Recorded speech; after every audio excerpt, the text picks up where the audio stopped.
আ ধন্যবাদ। আসলে আমাদের এই বিচারটা এবং এই আসামিদেরকে অনেক আগেই ধরার কথা ছিল। যেহেতু একটা মানুষ খুন হয়েছে, এটা শুধুমাত্র সালমান শাহর ক্ষেত্রে না, যেকোনো একটা মানুষের ক্ষেত্রেই যদি খুন হয়ে থাকে, তার বিচার হওয়া দরকার। কারণ হচ্ছে আসামি আমাদের সামনে দিয়ে দিব্যি ঘুরে বেড়াবে। আর আমরা তাকে নিয়ে বিভিন্নভাবে বিভিন্ন জায়গায় প্রোগ্রাম থেকে শুরু করে বিভিন্ন জায়গায় আমরা দেখেছি। ডনকে যে ডনকে এখন ৩০ বছর পর ২৯ বছর পর গ্রেফতার করা হলো। এইটা কেন আগে হলো না? কারণ সে তো যদি একজন আসামি হয়ে থাকে, কিভাবে একজন আসামি আমাদের সামনে দিয়ে ঘুরে বেড়ালো? First of all. Second thing হচ্ছে সে ২৯ বছর পরে এসে ধরলো, বিচার হচ্ছে, তাহলে তার ওয়াইফও তো দোষী ছিল। তার ওয়াইফও তো আমরা জানি যে সংসার করছে, ঘর সে তো করছে। বাসায় মারা গেছে। যেহেতু বাসায় মারা গেছে, সে তো ওনার ওয়াইফও তো সংসার করছে। বাচ্চা বা হাসব্যান্ড নিয়ে দিব্যি সংসার করে যাচ্ছে। তার মানে কি আমরা এই অপরাধীদেরকে কিছু সংখ্যক মানুষের জন্য বা এই প্রভাবশালী মানুষের জন্য আমরা আমাদের এই সত্যতা কি চাপা পড়ে থাকবে? এভাবেই কি আমরা নির্যাতিত হব? কারণ আমিও তো একজন মেয়ে। আমি একজন মেয়ে, আমিও চাইবো যে তার বিচার হোক। কারণ সেও একজন মেয়ে, সে তো এটা করা তার জন্য মোটেও ঠিক হয়নি। সে আসামি, তাহলে তাকে কেন ধরা হলো না এতদিনে? এটা হচ্ছে আমার একটা ইয়া। আর যেহেতু আমরা প্রত্যেকেই কিন্তু হচ্ছে প্রশাসনের উপরে নির্ভর। সেই সময়টায় দেখা গেছে সবাই বলে বেড়াচ্ছে সালমান শাহ আত্মহত্যা করছে। আসলে সালমান শাহ আত্মহত্যা করার মতো এমন কোনো ঘটনা তার লাইফে ঘটে নাই। কারণ সেই সময় সে অনেক মানে সুপার ডুপার হিট একজন নায়ক।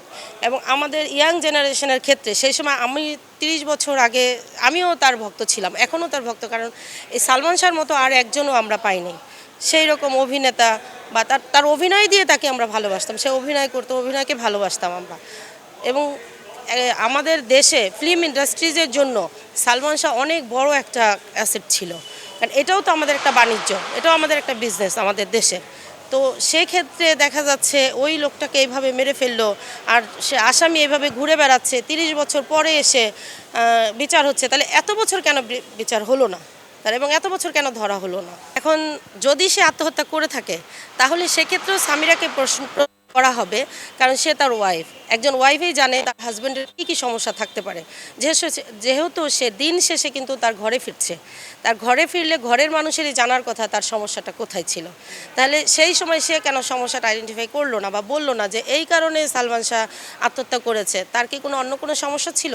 সেই সমস্যাটা যদি থেকে থাকে, তাহলে সে কেন সেটা সামনে আনলো না? সেটা নিয়ে সে কেন ধামাচাপা দিল? তাহলে সে কি এটা জবাব দিতে বাধ্য নয়? অবশ্যই তো সেটা আমার মনে হয় তার এই জবাবদিহিতাটা করা উচিত ছিল প্রশাসনের কাছে।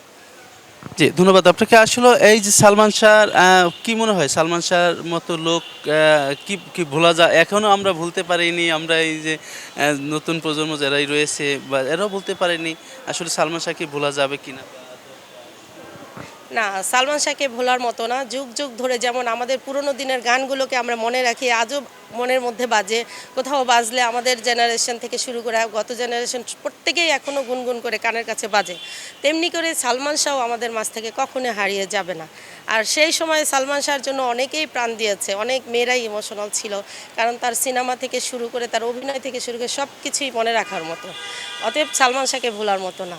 আসলে সালমান শাহর প্রত্যেকটা মুভি আমি সেই সময় দেখেছি। কারণ বাংলা মুভির সেই সময় অনেক বড় একটা জোয়ার ছিল সালমান শাহ।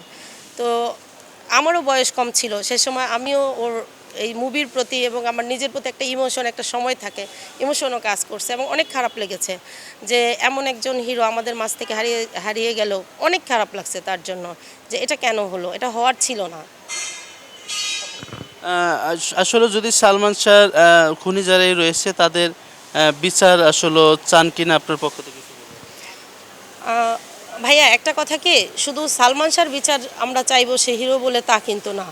এটা প্রত্যেকটা মানুষের ক্ষেত্রে যদি তাকে কেউ মেরে ফেলা হয়, তাহলে তার বিচার হওয়া উচিত এবং দৃষ্টান্তমূলক বিচার হওয়া উচিত, যেটা দেখে প্রত্যেকটা মানুষের মনে একবার হলো চিন্তা করবে যে একটা মানুষকে এভাবে মেরে ফেলা আসলে যায় না। মেরে ফেললে তার বিচার অবশ্যই হবে এবং দৃষ্টান্তমূলক শাস্তি চাই আমি।